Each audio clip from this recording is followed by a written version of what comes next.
Sometimes I get confused. Sometimes when my inner being says, do this or do this, I want to make sure it's my inner being and not my doubt, because it told me, go and play the lottery. And I say, okay. And then and I obey a week after it told me that. So I want to make sure when it's my inner being calling me and not Julian as a human or as a person. And I want to see that difference. Perfectly presented question. So we talked about realizing something, or we talked about being in a place where you receive the revelation of it. And we've talked about how you've put all that you want into your vortex, and that it has been spinning. We should put your vortex up here, that it has been spinning, and that the cooperative components have all been gathered. And the question is, are you a cooperative component?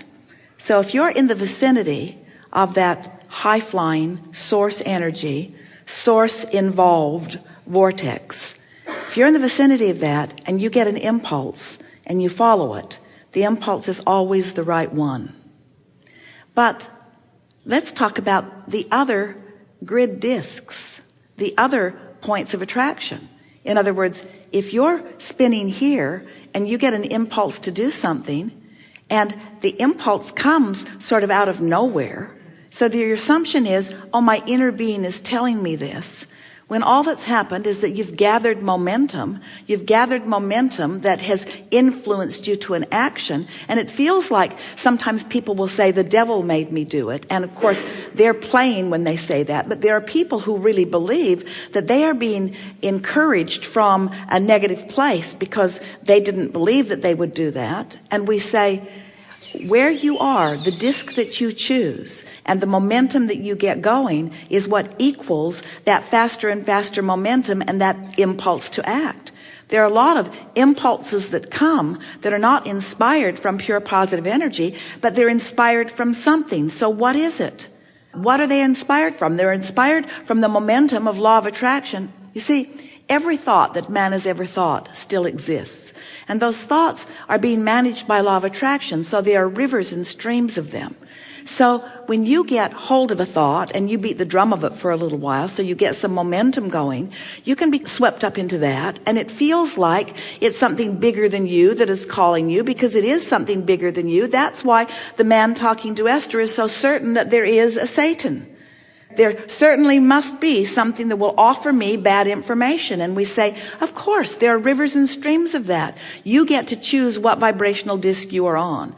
And when you've practiced that disc of alignment, where your vortex is being tended by the higher part of you, then that's the inspiration that comes. Esther always says, has from the very beginning, Abraham, I'm wanting to speak clearly your words. And what she means by that is, I want to be in the vibrational place that your impulses and your message and your meaning will be so clear to me that I will find the words that express it, you see. And so sometimes, like in wanting to win the lottery, sometimes that intention is not coming from your vibrational place of prosperity. Sometimes that desire to win the lottery is coming from your place of not having enough. So you're not on the disc. You're not on the disc that is in alignment with all that you are, but still the impulse comes, you see. So it's a matter of just practicing. And the way you practice is by thinking and feeling on purpose, and then by watching what manifests. We haven't talked about this today, but let's do it. You come from non-physical, and non-physical still remains non-physical. So you always have that relationship with non-physical, and that's what your emotions are. So when you have an impulse to do something, if you are keenly aware of the way it feels, you can really feel if you're resonant with source. And you know the difference. We know you do. You know the difference between being resonant with source and feeling something and just feeling something.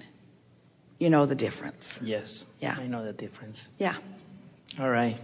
So you might say, all right, inner being, I know you're there. All right, Abraham, I know you're there. I know you're there, and I know you're available to me. And I also know that it's up to me to choose a high high frequency disc in order for our communication to be steady and constant. And so I'm practicing myself there all the time. Esther laughs every now and again, not laughs so much as complains, but it is laughable. It's just annoying to her when she knows that she has access to this, that she would choose anything less than this. Why would I ever choose anything less than this? And friends, well-meaning friends, will say, well, you're human. And Esther will say, well, that stinks, doesn't it? In other words, I don't have to be so human. I don't have to choose those lower discs. I know better. And we say, how do you know you're on a high-flying disc if you're not occasionally on a low-flying disc? How do you know who you really are if you don't occasionally pinch yourself off from who you really are? And how do you keep your wanting to be who you really are sharp if you're not occasionally not who you really are? In other words, you see what we're getting at? The source never gives up on you, so you don't need to worry about getting so out of sync that you'll lose your connection. You can't do that. You'll never lose your connection. It's an eternal connection. So just play with it until you find your bearing.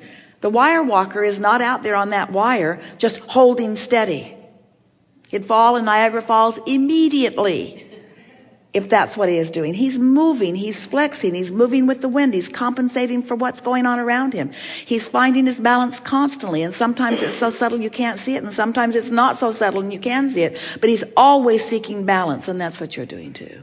Always seeking the balance of alignment and not being hard on yourself if you occasionally aren't right on it. Okay. Oh, thank you very much. I appreciate this time. Really good. We do as well.